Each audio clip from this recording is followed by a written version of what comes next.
authors a little bit about their books, starting with Anna, because she's at the top. Oh, okay. I'm Anna Wharton, and this is my book, The Imposter. And, so The Imposter is the tale of Chloe, who works in a newspaper archive, cutting up the stories in the newspapers and filing them away.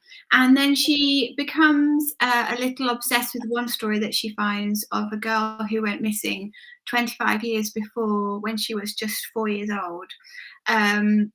And at the same time, she's living with her nan, who has dementia, who moves into a care home, leaving Chloe effectively homeless. And she moves in with the family of the missing girl. I mean, how she got in there, you wouldn't believe. But yeah. And so, but once she's in the house, it all gets a bit interesting, one might say. Great. Andrew? Hello, yeah, I'm Andrew Lowe. Here's my book, Ruby Crawley. It's the first in the series. There's 6 books now. This is a detective inspector, Jake Sawyer. The books are set in Derbyshire, in the Peak District. Someone once suggested they might be called Derbyshire Noir, which is kind of all right, I suppose. So, yeah, and he was born in the Peaks, and he went down to the Met, spent some time there, and now he's come back to help a new murder investigation team that's been set up after the body of a teenage boy is found in his shallow grave. And Sawyer himself is struggling with a kind of a PTSD based on when he was 6, he saw his mother murdered in front of him in a case that is kind of inspired by the hideous Rachel Nickel case. So yeah, so there's 6 books in that series now. I'm working on the 7th. Great, and Biba? Hi, I'm Biba Pierce from the DC book. There are 3 so far. The first one is the got here, and this is about a serial killer engaged women in the Surrey area. Nice. So I'm going to start you off with one of Sam's new favourite questions. Sam is our other author chat host. She likes to ask people what the most recent scene was that you wrote without giving away spoilers. So what have you written today? No spoilers. Wow. Do you want to start us off, Biba? Yeah. I've been working on a called the Kenzie Gilmore series, which is so far the first one out at the moment, and they're set in Miami, and this is kind of like a Miami noir, if you like. It's sort of gritty, also to do with bodies that are being found in the Everglades. The protagonist is Gilmore, who's a reporter for the Miami Herald, and the scene that I've just been working on is in actually, and it is a sort of secret room in this house where all horrible events are taking place, where this guy is victims, and it's a torture chamber, and quite intense. I had to go kind of desensitize my mind because it's quite freaky. I keep is it just me, or do I keep I'm missing? getting it as well. I'm getting it as well. Yeah. You keep breaking up, Biba? I'm not quite sure what to do about that. Try another room. Try and refresh yourself, and if all else fails, just log out and log back in again. Okay. Andrew, what about the most recent scene you wrote? The most recent scene I've written, I'm really sorry about this if you've had your dinner, or if you're eating your dinner at the moment. But it was in the book 7 of the Jake Sawyer series. I always write a few scenes that come to me as I'm devising a book, because I'm a new book. Just jot them down, and they get me kind of inspired. And this was an idea that I had, this particularly hideous idea of somebody who's in prison, and a kind of gangster guy wants him dead, so he infiltrates the prison, and the guy's in a cell with a toilet that's blocked up. So I wrote this scene where basically this guy gets drowned, and he just forcibly drowns him in the blocked up toilets, because I just thought, what's one of the most hideous ways you could die? So yeah, he's like an informer, but that's how the scene plays out. Once he's got what he wants, he just drowns this guy in this blocked up toilet. That's pretty hideous. So sorry if you're enjoying your spaghetti or something.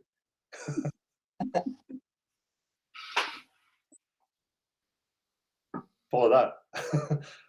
Yeah, follow up on that. Well, I've been writing TV treatment actually, and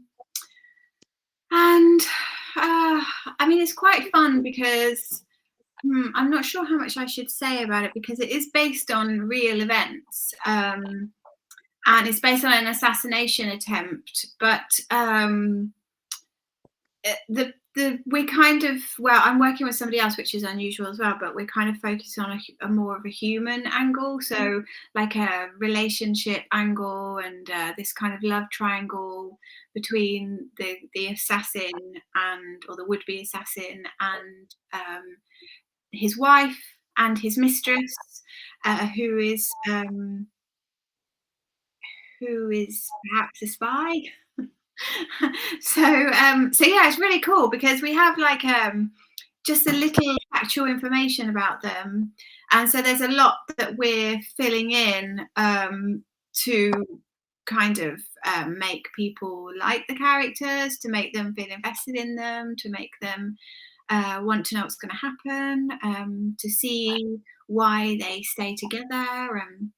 So yes, it's interesting. I like things at the moment that are based on real events. Yeah, it is a good sort of thing to do. What channel will it be on? Is it going to be on? Oh God, no. It's very early stages, so we have to try and get some interest in it first from somewhere. No idea. So we've got some hellos from like Donna Leach. Laura Hamilton says hi everyone. Patsy says hello, and Leslie Lloyd is saying hi as well. Tell us a little bit more about the covers and titles that you come up with. Are they your decisions? Did you get someone else's input? How did you go? Is that to anyone? Yeah, Andrew, you can start us off if you want. Yeah, I always start with the titles. Yeah, I always have titles. They're inspired by various things. The Josiah series, the first book is called Creepy Crawly. I think that was inspired by the MJ Arledge book, which is called Eeny Meeny. I don't know if you know that. And I thought, yeah, that's quite an interesting way, something to call a book. And then some of the future titles. The second book in the series is called Stronger Than Death, and that's from Ted Hughes' poem, I think. And yeah, and then Cruel Summer, which is the seventh book, is based on a Bananarama song, isn't it? So yeah, lots of kind of just a mood. There's a mood to the title, and often there's a theme that runs in the book that kind of connects to it. So the third book is called The Dying Light, which is there's a kind of child abductor, and it kind of relates to the sort of near the end of childhood and the sort of beginning of adulthood. So there's often, I always start with the title. The title seems to kind of like kick me off every time. Do you design your own covers as well? Sorry, say again? Do you design your own covers as well? No. I have a designer who designs them, but a designer called So Design, which she does, researches the market, looks at what's working in crime, and the thing about covers is I always think of covers as marketing, not art. I think that's the key thing for writers, where a lot of people try to design covers that look like, amazing works of art, but actually the art's inside, I think, and the covers are kind of like a marketing sort of wrap. You have to communicate what kind of book it is, really quickly with the cover. So yeah, I try to I work with somebody else on that. Fair enough.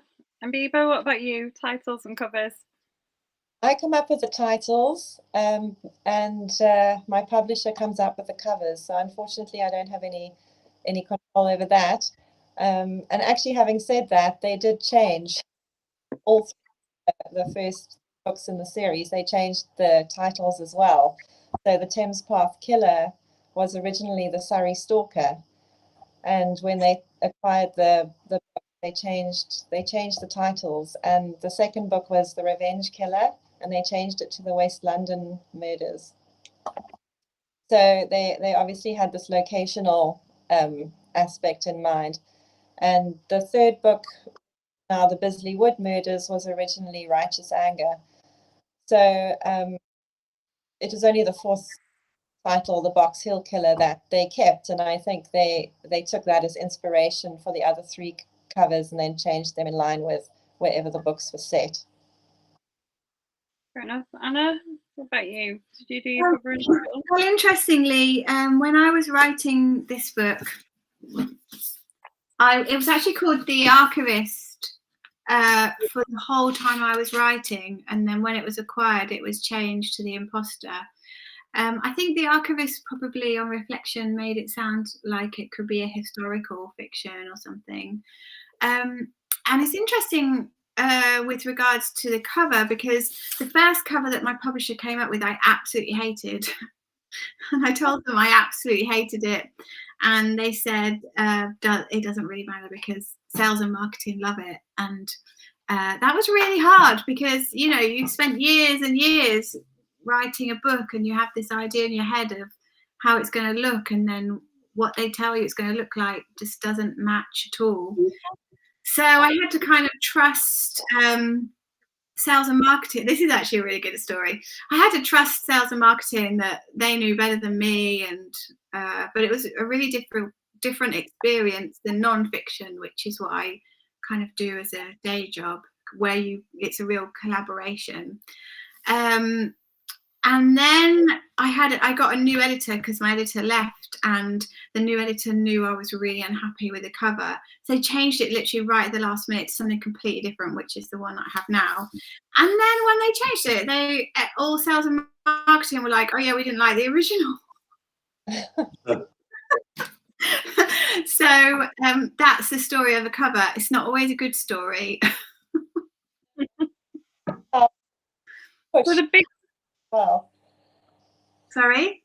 I always wonder how far you can push your opinion as well if you don't like a cover. The publisher. Yeah, I mean, I think I've been used to nonfiction where we just reject covers with the authors that I work with in nonfiction. Like, no, we don't like it. Try again. And I was really surprised that it wasn't like that. It's kind of like the sales and marketing decide, we like this cover, this is the one we want to go with, and then doesn't, you know, I mean, I'm sure it's different. Everyone's experience is different, but I was quite surprised by that experience. So one of the questions that comes up a lot in the group currently, as you can imagine, in the stages of a pandemic, is would you write about the pandemic? Definitely not. I kind of, because my books are set now in the sort of current times, you know, relatively references to music, bits and pieces of that. I kind of keep it to cultural references rather than political or social or whatever. But I just didn't want to sort of infect the books with mentions of COVID, because I think everyone's sick of hearing about it anyway. So I wanted it to be slightly removed from reality. So, you know, actually in my fiction, you know, we can just do away with the whole thing. Tell it never happened. What about you, Viva? Well, I thought about it, to be honest. My book's also set in the current day, and I like to keep them quite topical with what's going on at the time. So I did think really hard about it, but I actually decided in the end not to. I also, like you, Andrew, we've enough about it, and you know, we read for escapism and away from so mine are probably just going to skip those 2 years and not have any date references, but just try and move past it. No, I think from what I've heard it from publishers, they don't really want COVID books. I mean, I know that there's some big writers that have written them, but I think generally no. I mean, a novel I've just finished, or I finished a couple of months ago. Actually, it was set in Turkey because I couldn't travel and I really wanted to. So I kind of travelled in my imagination. Hmm. So yeah. I think there's also that thing of too soon as well, which kind of strikes me as being true about COVID, in the sense that if you didn't include COVID references in a book, you've got to be really careful, because it's still going, isn't it? We're still in it, and you may refer to something and then find by the time the book comes out, it's dated. So it's dangerous. It's actually quite a tricky one. You may be setting yourself up for a fall by trying to make it seem like you know something about COVID, because it's always changing. Laura Hamilton. Sorry, go on. No, I was just going to say I agree 100%. Say anything, and this journey that we're on is probably best not to say anything about it. Maybe in 10 years' time there'll be a rush of retrospective kind of COVID books, but I think now it's just too soon, isn't it? Although in the pandemic, there were a lot of people who did enjoy reading a dystopian kind of pandemic type novel. Hence why Contagion was like really high on Netflix and stuff. Yeah, Peter May. Is it Peter May, Lockdown? A book? Yeah. He'd already written that though, hadn't he? Yeah. Because we had him on and he was talking about it, and he donated all the profits to the NHS.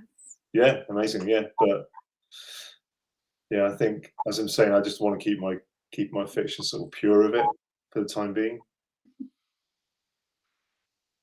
Laura Hamilton, who's watching, she said that she thinks a lot of authors, given past answers, are also doing the COVID-free alternative universe route. Really? Right. See, I thought it might make a really great kind of locked room sort of mystery. But that's my problem with it, really. Everyone's in that kind of place anyway, aren't they, really? I don't know what you're sort of giving them that they're not getting in their everyday life. They're already they've been through a miserable time of being confined. Kind of, yeah, I see what you're saying. You could be creative with it, though, but I think I'd rather stay away from it for now. So TG likes to ask, who is another one of our admins, she likes to ask people, if you could invite one of your characters, you could go out for a beer and a meal with one of your characters, who would you choose? You want to start us off, Anna? Oh, God. A character from this book? Yeah, I suppose it's got to be this book. Oh God, they're all quite strange. I mean, oh, God, this is a really difficult question. I think Chloe. I suppose the protagonist, because she works at a newspaper. She works at a newspaper I used to work at when I was a young cub reporter. So maybe we have friends in common. And so she's interested in other people's stories, and I'm interested in other people's stories. So I suppose, I mean, I'm scraping a barrel here because there's a lot of nutters in my book, but I think it would have to be Chloe, because we have some things in common. That's how I ended up spending so much time with her. Reba? Well, I think for me it would have to be Rob Miller. He's my that I think I've written about. The only problem would be that in all the books he's highly stressed and, hunting down a serial killer, dealing with problems at the office or in his personal life. So, I mean, I don't think he'd probably be a great guy to go and have a beer with in any of them. I think good day, he'd be a great guy. Andrew? Yeah, well, I mean, sorry to be boring, but I like my main character as Jake. So I think is the kind of character that I wanted to make somebody who is relatively, has mental health problems in a kind of to a degree, but isn't, on his fifth marriage. He's not an alcoholic. All of those the standard tropes, but I wanted to kind of be a little bit more sort of contemporary about it. But I do like him as a character, because I think he uses a lot of black humor pretty artfully, in the situation. He's kind of unflappable. I get a lot of humour out of the unflappability as well. When the most extreme situations that he's in, I'm trying to find some way for him to kind of make a quip about it, or he was kind of inspired by House in a little to a degree, the Hugh Laurie character. I sort of wanted to try and get a detective who has a little bit of that, but also quite a lot of underlying darkness. But I think I'd probably like to spend kind of an evening in the pub with him and then put him down. I don't think I want a long-term friendship. It's quite intense. We've got quite a conversation about pandemic books going on the side. Yeah. Patsy is, and I know this because she's said it in the pandemic, she is absolutely loving books about it. Yeah, Hair of the Dog, isn't it, I suppose, for some people. But I mean, has anyone seen Help, the Channel 4 drama with Stephen Graham, which is on recently? That was set during the COVID, like in a care home during COVID times, that's pretty harrowing. Yeah. See, I'm a scientist, so I'm a science teacher, so I kind of find it really fascinating, and I would read pandemic books. Yeah. But I kind of read a lot of the WHO reports, and I don't mind reading those, but God, I just need a break. It's just so boring now. It's really. Apparently 56 Days is a COVID book that's going down quite well. A lot of people seem to like it. I like this World War Z. That's like a zombie novel, which is actually really reminds me of the whole COVID thing in the sense that it's written retrospectively. That's what really structurally really interesting. The film's terrible, but the book is great because it's set after the pandemic and we've won. Humanity has won, and it hops around lots of different characters who were instrumental in the whole battle, and it sort of uses their stories to kind of illustrate how the pandemic spread and how it got worse. And the big part of World War Z is a lot of people trafficking that's just ignoring all the rules. So kind of illegal criminal activity is one of the reasons why it spreads really badly. So you kind of, I started reading that actually in kind of March 2020. So that felt kind of satisfyingly close to home at some point. But yeah. T also wants to know what you call hobbies when you're not writing. So Andrew, what are your hobbies when you're not writing? I play a lot of football. I try to, I don't know, make music. I write electronic music with a friend, sort of independent stuff. I do read a lot. I tend to switch to audiobooks at the moment. Cycling, I like to get out into nature, just a natural, splendor of nature.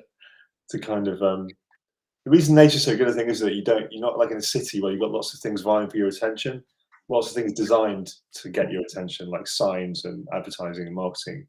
And nature isn't interested in that. It just gets on with it, and you're just a part of it. So yeah, a big part of me is getting out into nature, which is why I've set these books in that area, in the Peak District in Derbyshire. Vera, what are your hobbies? Yes, I also like to get out and about. I don't have any sort of hobbies as such. I just don't have the time. But I am quite, and I do a lot of walks and marathon walks, and it's during the area with the idea for the path killer. And I can walk for miles, and I've got Richmond Park sort of on the hill behind me and the Thames in front of me. So there's no shortage of places to explore. And on the river, sometimes I go paddleboarding or kayaking if I can. My son's a keen rower, so I'm often, with my camera along the towpath trying to catch pictures of him. But yeah, so I'm out and about quite a lot in between writing, and I try and go every day just to take a breather and to get some fresh air and some exercise. And from that, recently I salsa dancing, which I'm doing. There's some fantastic YouTube videos. I've joined this sort of group program, and that's really fun, and that sort of makes me feel like I'm going to a club dancing, trying night, and there's lots of people that log in from all over, so that's really fun.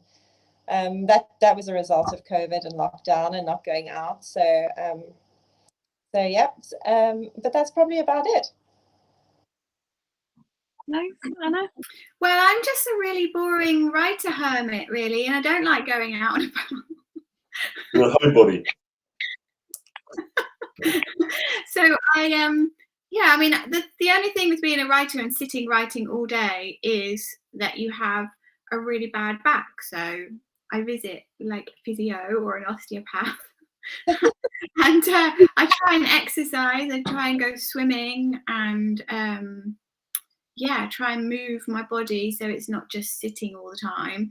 But yeah, I'm just really dull and boring and just like reading and that kind of geeky stuff. And I do trance out on all the COVID reports and stuff. I suppose that's been my hobby for the last year and a bit, reading all those academic papers and analysing the data and getting rewound up about it.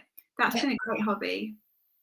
So Laura Hamilton has asked, and we've had authors that have given us some great answers to this question. Have you ever acted out a scene in your books to assist with the writing process? Jesus, yes, I have. Creepy Crawly, the first book, was there's a scene in a cave network underground, and the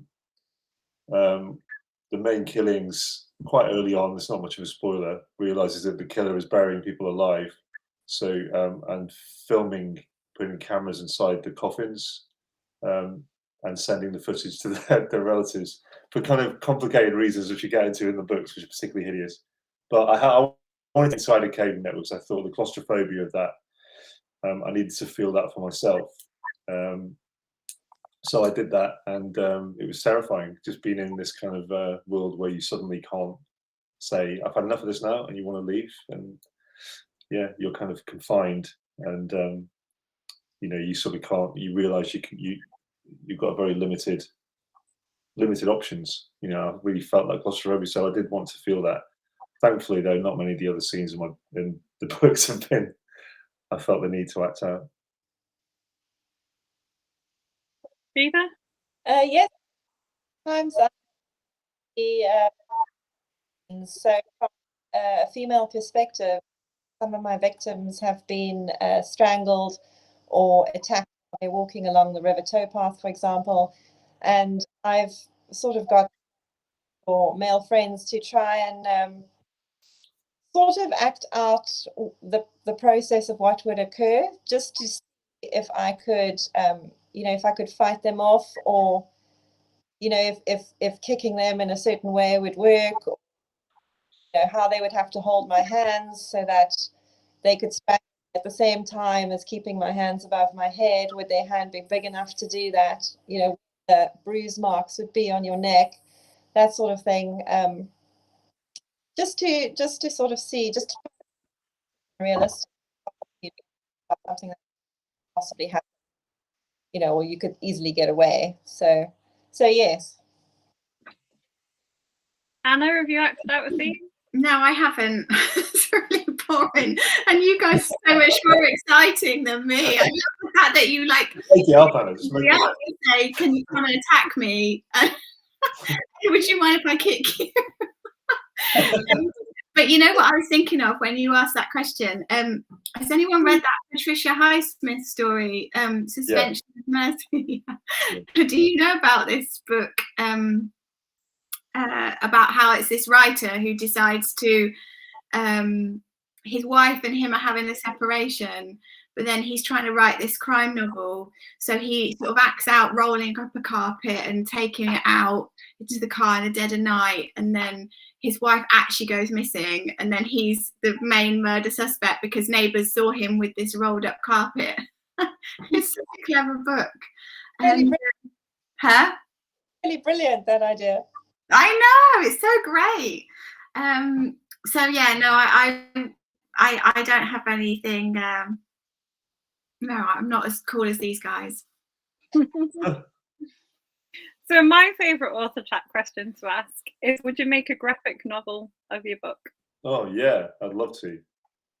When you say make it, I'd love someone else to do it though. Yeah, stickman drawings wouldn't be very Yeah. cool.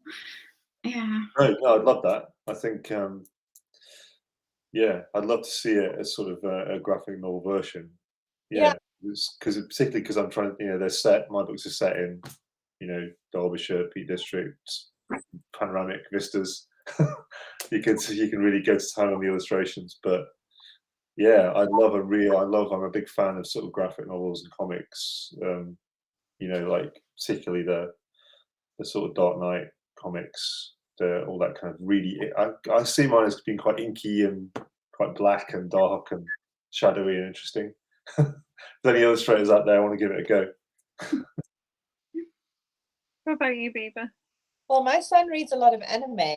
I can sort of see the Rob Miller books in an anime style, with pow and all of the blood, how graphic they are. So I think that could probably work. Perhaps not for our market, perhaps for, overseas Asian market, perhaps it could work. But yeah, I think that's an interesting idea. Anna? Yeah, I think it would be cool. I mean, like I said, my drawings would be just stickmen, so I might not be the best person to illustrate it, but yeah, I think it would work well. Yeah, it'd be good. I think it's also the cinematic thing is because I'm an ex-film journalist. I used to be a film journalist, so I'm always trying to write cinematically and to think of the shots. Think of different framings of how things will look, and so I'd love to work with someone to do that. He's just to kind of translate. I think the novels mine would probably be quite easy to translate actually, because I'm always thinking along those lines when I'm writing. And there are some really good crime kind of graphic novels out there, so it is a genre that people enjoy as well. Right. So you've all said you like to read. Who are your favourite authors? I call them you shut up and take my money authors, like the ones that you just you know what I mean? Like you walk into Waterstones, they've got a new book out, you ain't it. It doesn't matter what it's about, you're just gonna pick it up and add it to your basket. I have too many of them and a teacher's salary, which is why I'm perpetually poor. So who are yours? Who are your shut up and take your money authors? Anna, what about you? Well, mine are more kind of literary authors, I suppose. So they're not in the crime genre.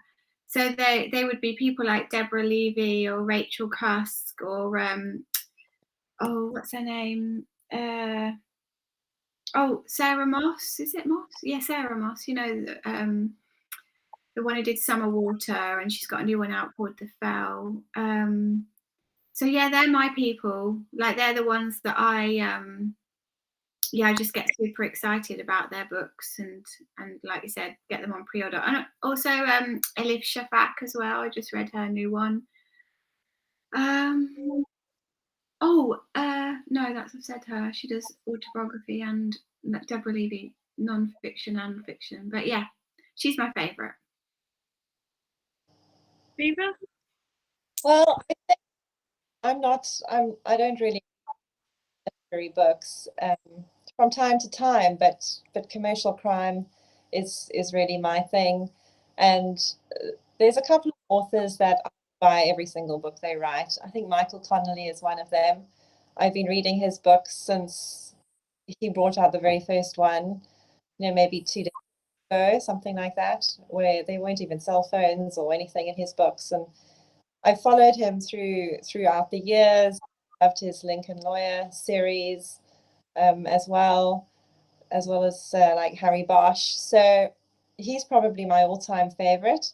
And the other one, adventure novelist, and that's it's actually a bit strange, but when I was younger, I was very much into surfing and diving and sailing, and because he sets lots of his they mostly all centered around the research vessel and the ocean and hidden treasures, and that just really appealed to me when I was younger.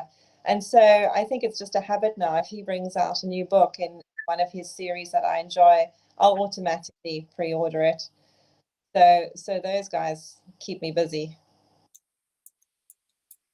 Andrew? Yeah, a bit of a mix. I like one of my favourite authors is Kurt Vonnegut, and so I read Slaughterhouse-Five, one of my favourite books. Kind of reread that pretty regularly. It's really an amazing sort of humanist, sort of surreal sci-fi. And I also love literary wise. I love Martin Amis, and I love Ian McEwan as well, just for the style. And yeah, Stephen King is probably the writer that got me into reading and what made me want to write. And I think want to write fiction anyway, long form fiction. And also Neil Cross, who's probably people don't know, but he wrote the Luther TV series, but he also has a lot of novels out there that he wrote before Luther.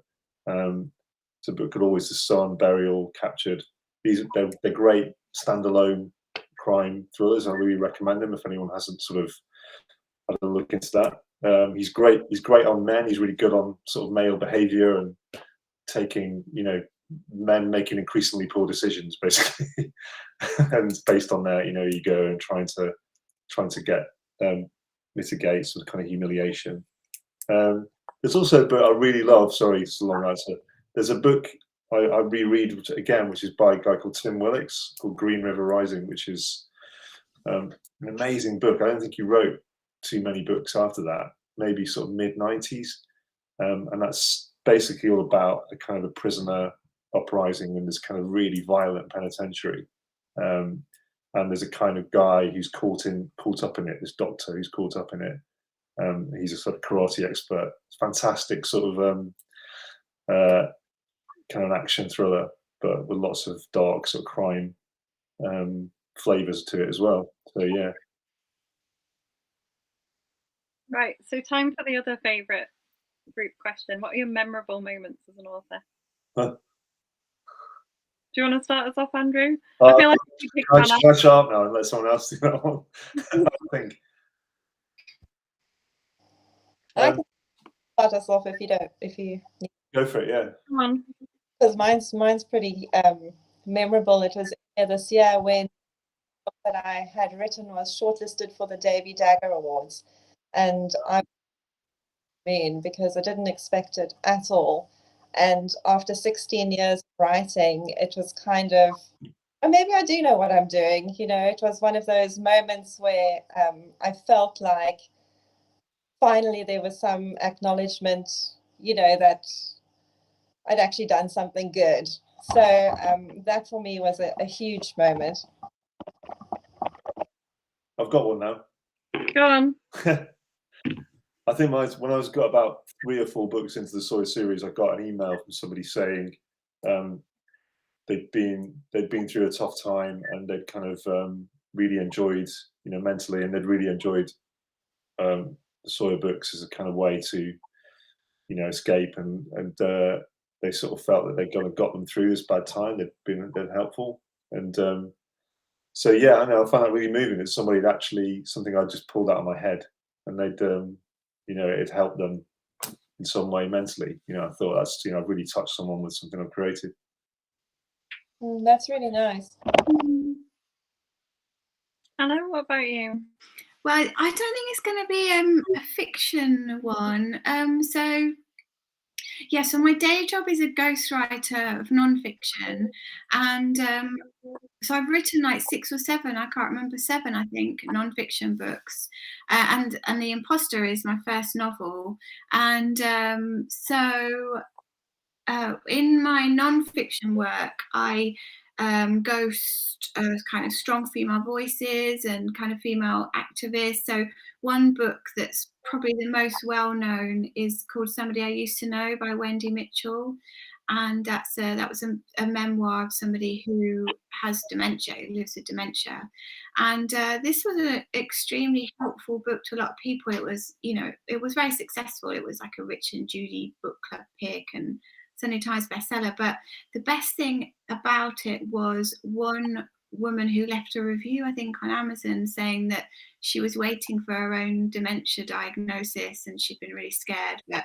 having read the book, she thought, bring it on, and she was like ready for the challenge. So, I mean, something like that is kind of so rewarding, and you could have all this, you could have prizes, which would be wonderful, and you could have money, and you could have all these accolades, but to write something and for somebody to be facing a diagnosis like that and feel that they could cope with it, like Andrew was saying about people, writing to him and saying that really helped them in a tough time in their life. I think that's why we share stories, to connect on a human level.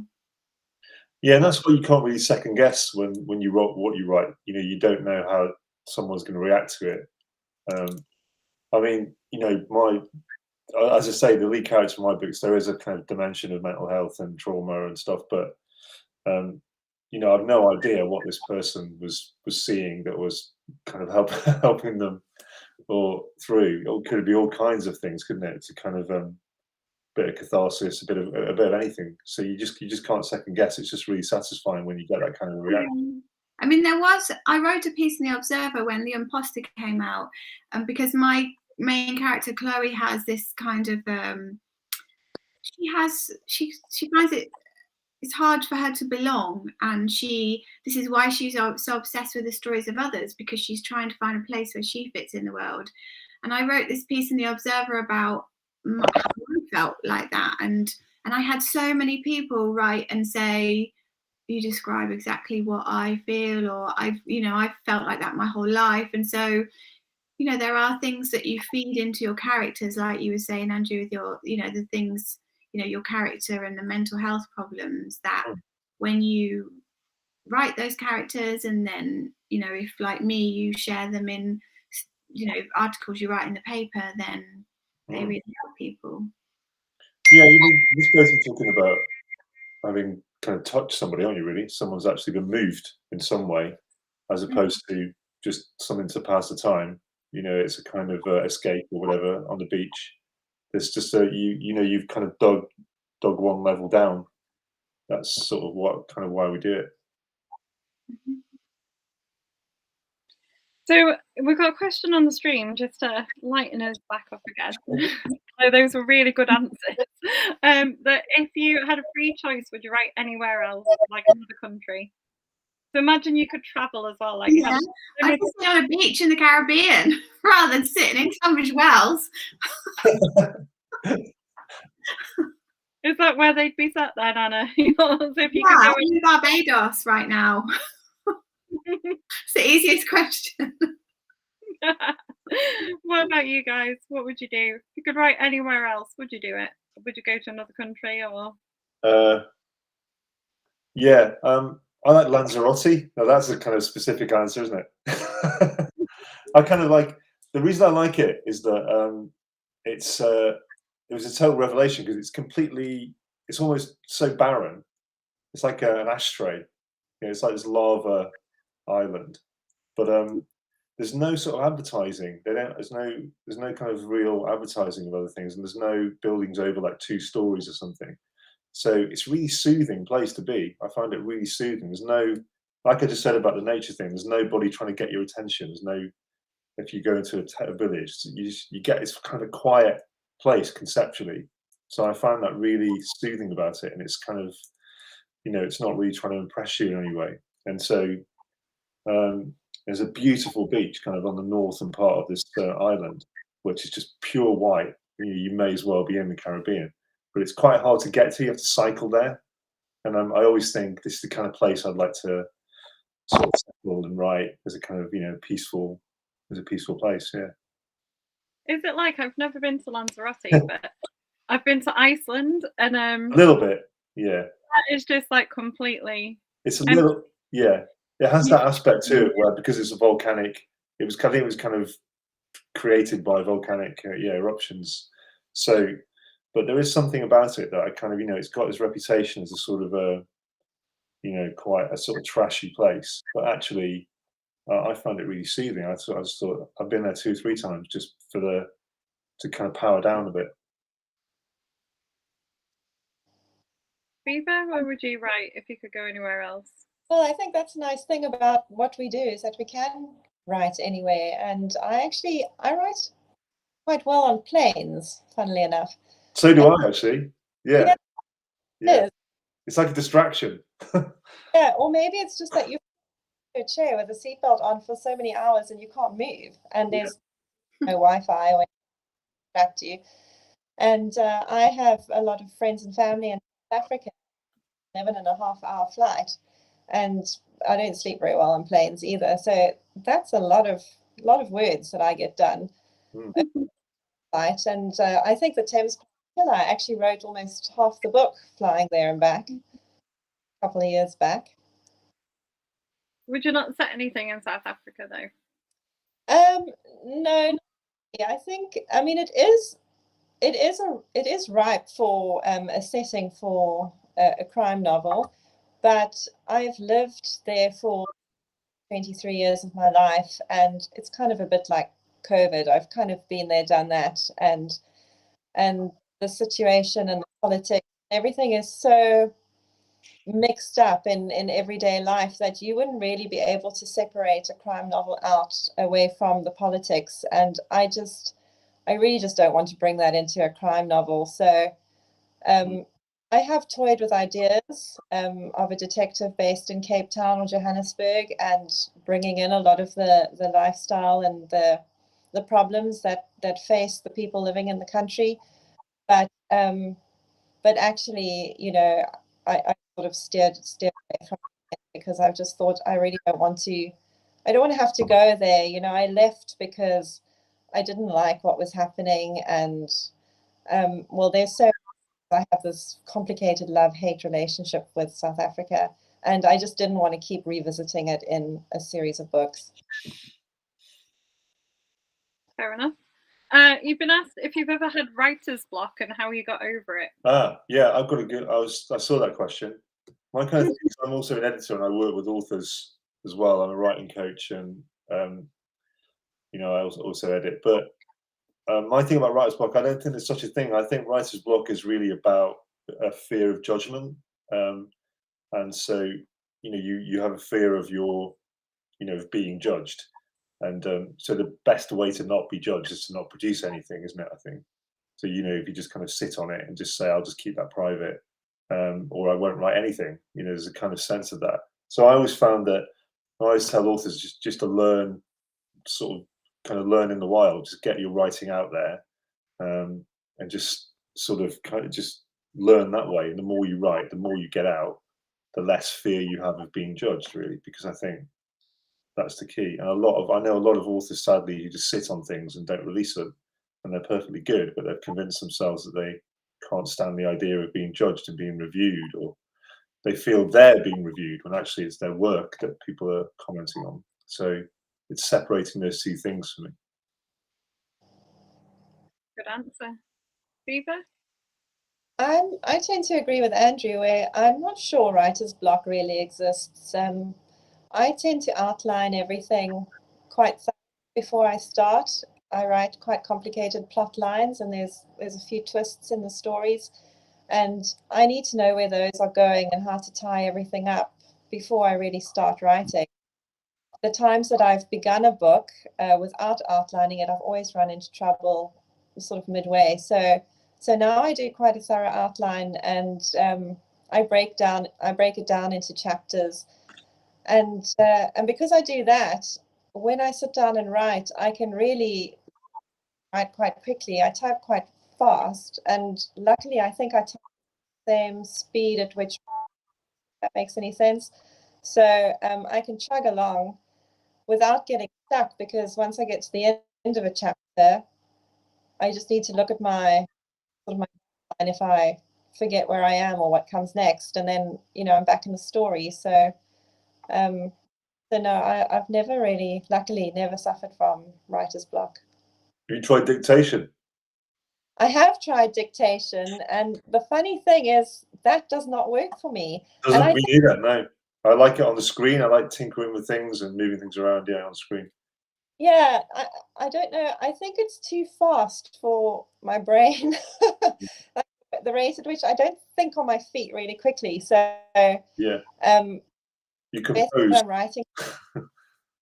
And that's what I'm used to now. So yeah, no, dictation didn't work for me. Anna, what about you? Yeah, I don't really think that there's a writer's block. I don't think that that's a thing. I mean, it's really frightening to write. It's really scary. Every time I start a new book, I think, oh God, I can't do it, or oh my God, how's this? And then somehow you get to 80,000 words, and it's just hard and torturous and horrible and painful, and you'd rather be doing other things. Why do you do it? I'd rather clean my house than, I mean, but that's procrastination. But however, I would say that is also important, like, to procrastinate. I mean, you're only 10% of writing is actually sitting down and putting words down. The rest of it is just happening in your head or in the shower, or Or talking to yourself in character. Yeah, and like in the car, like movement is always like the thing, and so yeah, it's just terrifying, and also you've just got to really hold your nerve. I think I found that with the last book I've just finished. I just had to fiction. I just had to really hold my nerve, and I wanted it to exist, because once it existed, then there was something that I could then shape. And so yeah, just getting something to a stage where it exists in the world. Who is it who said, I think it was North, who said, I hate writing, but I like having written, which is a really good quote. That's exactly it. It's just like, I mean, I'd rather give birth again. That's how bad it is. It's horrible, and yet I can't do anything else. I wrote a column about this on my Substack thing today, about how if you're a writer, you can't do anything else. It's not possible. So you just have to go through this torturous process. And I know I'm not making it sound very nice, but I mean, but then when it goes well, it's the best feeling in the whole world. So yeah. I know what you mean about plotting the first and outlining. I have to do that, and then I quite like to throw it, because I like the scaffolding. I like having the scaffolding up. Then I can start the building, and then I can also I don't know if this analogy is working, but then I can like change the plan if I want as well, and the blueprint, and as I'm flying on the fly, But I just like to have that scaffolding up, or at least, this is a terrible analogy, or at least the blueprint, and I can just write all over and change. But I think also that I am very wary now of telling myself the story, because I don't want to lose the air out of the balloon. And so the last book that I just finished, I really didn't know what was going to happen. Whereas with the Imposter, I did know what was going to happen. I just had to get from A to B to C to D, etc. And this other one, I felt, because I didn't know, it had more energy to it. And also I don't want to talk to too many people about it. I want to explain the plot. No way. I just wanted to keep it all inside me, and just, it appears when it's on the page. It sort of dies when you bring it out into the open air, doesn't it? If you start talking about it too much. Yeah, really, really it does. Yeah, it's just, I mean, basically, you just have to sit down, write, like you said. I mean, there's just nothing more to it. You've just got to sit there and do the work. Yeah, because I find the judgment, once it's out, that's how you learn. You learn. Kazuo Ishiguro said that he writes his first draft by hand, so nobody can read it, because it's so bad, and he doesn't want anybody to read it. So I just find the first draft is you telling the story to yourself, isn't it? And you're you're enjoying that process, and then the second draft is where you're preparing it for somebody else to read. Yeah. That's true. My first is very rough. It's mainly just the major plot point, getting everything, and then the draft, the magic starts. I just got to grab my charger. You're really broken up there, but I weirdly understood what you said. Yeah, the second draft is where the magic happens. Yeah. I only needed about 4 of the 20 words, and I understood it weirdly. Yeah, I definitely got the message. So we've got about 5 minutes left, actually. Hmm. Oh, So, yeah, before I ask you to wrap up with a sort of reminder to everyone of your books and things, tell us about the weirdest research rabbit hole you've been down. It was like, Oh my god. I've been down a few this week for work. So what's your weirdest research rabbit hole you've been down? Who wants to start us off? You're all looking really pensive. Oh, I've got a horrible one. Oh no, I don't know. It's too horrible. No, It's worse than my toilet thing. Yeah, of course. Okay, yeah, I had to watch a video of somebody breaking a hare's neck. Oh Jesus. Yeah, no. that's horrible, right? Is Well- that everything you wanted? It's not very nice. Well, I've got a similar one then, isn't it? Yeah, the 5th in the series, Chase the Devil, is about one of the killer is an ex-abattoir worker.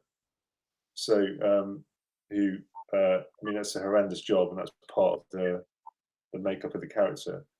But so I had to do a lot of research, and there is actually a syndrome, like a trauma associated with ex-abattoir workers. It's quite specific, and so that was a particularly unpleasant rabbit hole to start wandering down.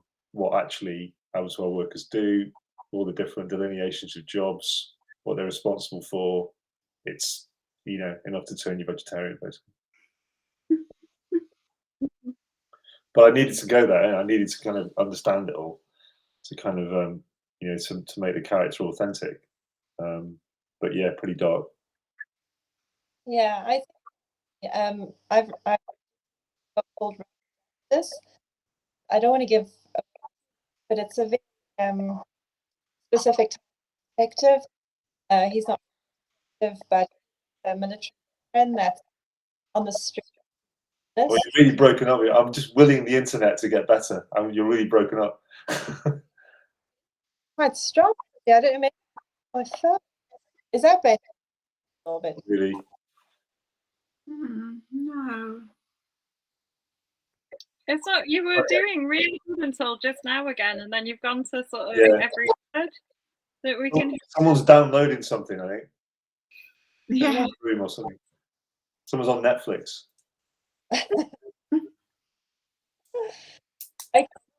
But there, Emmy. Pardon? Emmy. No, we can't hear. No, I think you're really broken up now. Okay, sorry. I'll just leave it there then. If it's a problem, if you can't hear me, nearly done. Yeah.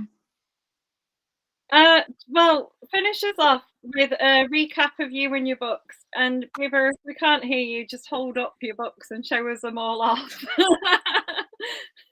Anna, do you want to finish us off with that? We've got 2 minutes left. So the Imposter, I can't remember what I said. Do you want me to say again, like the little synopsis of it? Go with it. Yeah, do it. So Chloe is the protagonist. She works at a local newspaper archiving all the stories. She finds a story of a girl who went missing 25 years before.